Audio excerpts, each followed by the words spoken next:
I look at the floor, then at the ceiling. I look everywhere except towards her. I couldn't enjoy the movie after everything that had happened. Maybe next time I should come alone. It was her who bought the tickets without asking, and I just followed along without thinking about it first.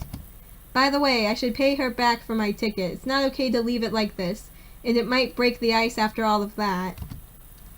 Hey Claire, how much do I owe?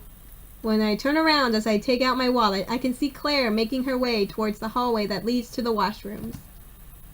I follow her around. Why? But I'm mistaken and realize that it wasn't the washrooms that she was looking for. Instead, the entrance to the metallic stairs that lead outside the building is open. There is a sign that clearly states that only authorized personnel can go up there, but that doesn't seem to matter to Claire. Oh gosh. And atop there, on the rooftop, I find her looking out at the entire town. Oh, I like that that's picture. That's a nice picture. Anyway, I go close to the edge, by her side, questioning in a whisper why she would want to come up here. It's like a high school cliche anime, like, oh, I'm going to the roof. Claire, however, doesn't move. She lowers her head and holds her hat so that the wind doesn't blow it away, even though it looks like she herself could be stolen away by the wind at any moment. She looks older though. The funny thing is, we said the same thing about you. Me and James are like, oh, if she gets any smaller, the wind will blow her away. I'm sorry. I had to bring that up because the game brought that up. Sorry, audience. Sorry. Maybe I am Sorry, perfect sis. for doing her voice. I know, maybe. Go ahead. How do you say his name? Ciaron. I can't Okay. even say it now. Sierra, this question might be old by now, but tell me.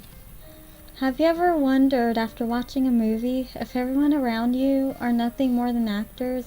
Everything's a big lie with you in the center as the main character?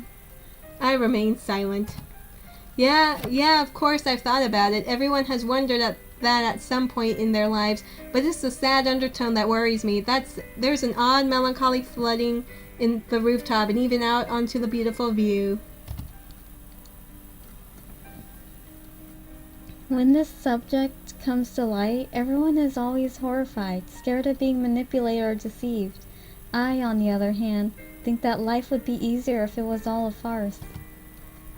I wouldn't have to worry about disappointing or hurting anyone. They'd only be paid to act that way. I wouldn't have to worry about the future. I could always have fun without worrying about the consequences. Everyone would make sure that I get home safe and sound, finishing the episode until the next time that the cameras start shooting once again. Who cares if they're fake, or if they're hired to do it? Is it really any different than how I'm living now? I can't know what anyone else is thinking. I don't know who's lying or not, no matter how hard they swear upon their actions. From my point of view, isn't a paid kindness the same as the unknown kindness that I receive now? The difference is that no matter what I do, I wouldn't feel bad for bothering anyone.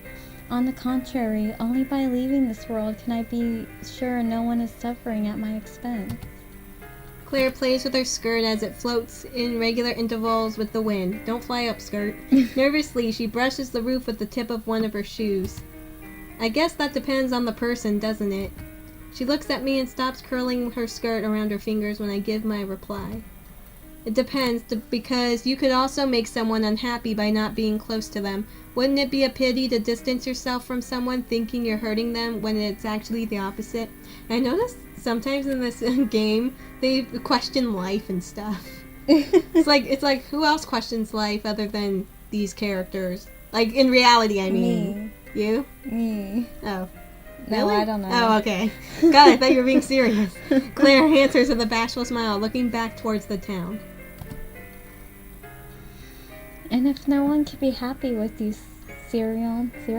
Yeah, Ciaron, or whatever. You were close enough. I lower my shoulders as I sigh before speaking. I don't think anyone in the video cares how you pronounce his name. They can read it for themselves on the screen. I'm gonna call him C. You sometimes call him Endy, which is nice, but I think they call him Endy too, right? Yeah. Anyway, in that case, there's nothing you can do, but you should verify if it's true first, and along the way you may even find someone who truly loves you for who you are. That would be nice. For Ciaron, I mean. It's something that you can't really be sure of no matter what. Because there's always the possibility that it really is all just a movie, like you said before. We can't change how others feel about us, but we can change how we ourselves feel. If we know something deep down, then does it actually matter whether or not it's an act? Claire's smile grows eventually to the point that it evolves into laughter, and she tries to cover her mouth with the palms of both of her hands. I hope she was being serious about this conversation, because that'd be messed up if she was joking She's again. like, just kidding. Her small body shrinks a little as she laughs, her clothes blowing in the wind on the rooftop from where I can see the entire world, making her seem more charming than ever before. Meanwhile, I must sound completely ridiculous after giving such a corny speech. What do you think, Sirion? Is that enough of an answer for you? I doubt Claire's question. Answer, what is she talking about? It's true, Claire. Claire told me before we came here that she had the answer to my problems.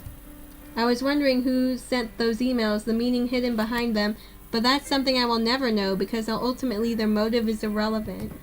What really matters is what I've learned from all of this. Don't trust emails?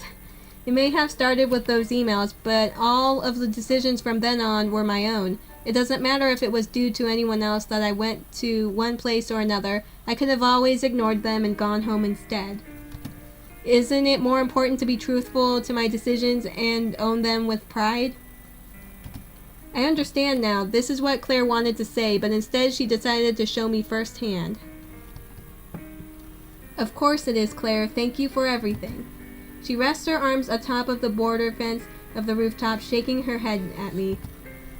No, Sirion, thank you. I'm especially grateful for this moment, for this day.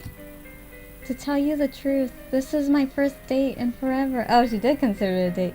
I hope that you don't mind me bringing you here like this without even asking. She said her first date in forever. It's like, how many guys did you date and how I many was dates have you been thinking- on before? I was thinking, in the first time in forever. Just like I did before. Anyway, I close my eyes and smirk. She's able to say the most daring things with all the spontaneity in the world. It was fun, Claire. Don't worry about it too much. Although I tried to please her with my words, she doesn't seem convinced. What can I do as a thank you? What is this girl missing that only I can give her? Love. Hey, Claire, you said before that you study at the other side, right? I mean, Anate? She nods. They forced me to join the committee to organize the grad event, and well, you don't have to accept if you don't want to, but would you like to join? The more people there are, the easier it'll be. I get the feeling you'd like to meet people, and they aren't bad people. Except Ziva, she's a witch. Claire's eyes open widely. I can join? You don't think I'll get in the way? I confidently place my hands on her shoulders. Aze is already on the team, so you couldn't possibly do it worse than him. Also, it's not that serious. You can come just to talk. I can introduce you to the others, and we can hang out afterwards, whatever you want. Just stay away from Ase. He's kind of a Ladies man. Yeah, stay away from him. Claire takes a few steps back, moving away from me. With one hand, she prevents her hat from flying away. With the other, she nervously plays with her skirt fabric. Alright, Sirion. I'll go there. Don't regret it later. You know how much I despise half-baked answers. Regret it? I don't think so. What could go wrong, Claire? After the mistakes I made over those emails, I don't think there are many things that could go worse. And like you told me before, you shouldn't worry so much. That was nice of him to invite her along. Yeah, oh, they're gonna be one happy group. One happy. I said wrong words. One happy group of friends. One happy group of friends. Anyway, she crosses her arms and raises an eyebrow. I just hope her and Luce don't, like, fight or anything. That would be bad. Yeah. Yeah. Did I say that? I don't understand why she's asking me that. Well, that's what you implied before, right? You know, the answer to my problems that you knew before we came here. How the important thing is how I feel. Claire bows her head doubtfully. Oh, not like that. I told you not to worry about the emails because I was the sender. Oh, God! It was her all along! Oh. Creeper! A strong wind blows against us, causing Claire's hat to fly away, and I instinctively follow it with my eyes. She's crazy. It falls little by little. Did you see the way her eyes look? God, creepy lifelessness. Crazy face. It falls little by little, swaying like a piece of paper towards the streets below us. When I turn my gaze back towards Claire, to the girl whom I've been talking to this entire time, she's not there. Where'd she go? Did she commit suicide? Did she jump off the roof? Did she disappear? Whoa. We're back at the school? Did you skip the little... The little loading screen, yeah. Oh, okay. I already told you it's purposeful. Seriously, all those changes between right, left, white, black, tall, and short? I think you're just trying to look intelligent without a real clue as to what you're doing. It had to be contrasting. Why do you care about what I do or don't write? It's already been a while since our first meeting in the library began, and to no one's surprise, the last thing we're doing is getting work done. It's more like we're having an argument that will never end. What happened to the scene we were just on? I the want to know more crazy about scene. that. Yeah. Hopefully we'll get back to that. And by argument, I mean that Luce is on the offensive towards me with the toughness and strictness of a court martial. It's not like this kind of treatment matters to me anyways, and considering that my mind is distracted by other thoughts right now... Oh, see, distracted by creepy face. You could say that I'm taking it in stride. I'm not creepy. Thank God. Look at all the creepy ladies he has. He's going to be trotting out a harem of crazies. Ziva, Luce, Claire. We just need 2 more to make 5 for a harem. It only manages to upset Luce, who continues sarcastically questioning me about everything that comes to her mind. She, of course, doesn't know anything about the emails or their sender, Creepyface, which somehow helps me to forget about the outside world, as if this library is a bubble that's impervious to everything outside of it. Claire Creepyface. She could be CC. Yes, CC, Claire Creepyface. And why is a wolf the main character? It's normal to have animals in fairy tales, but a wolf? It's gonna eat us. Because I like wolves. Do you also have an issue with that?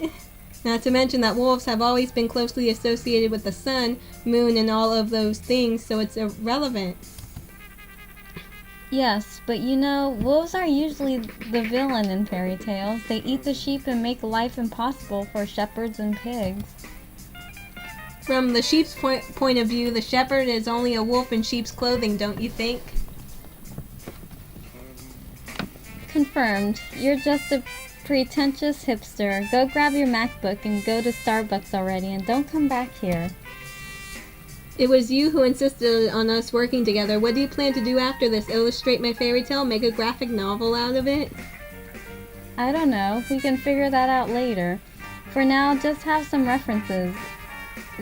Having some references is okay. All I want is motivation for me to continue improving.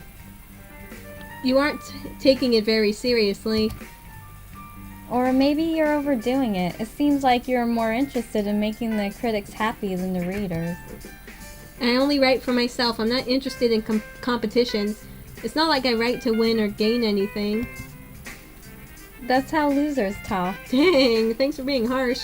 Stop joking. I've told you that writing is like a necessity to me. Everything else is secondary. Trying to sound interesting again? Why would writing be a necessity at all? The heck are you talking about? Are you going to force me to tell you with one of those requirements of yours, or maybe with some of your twisted rhetoric?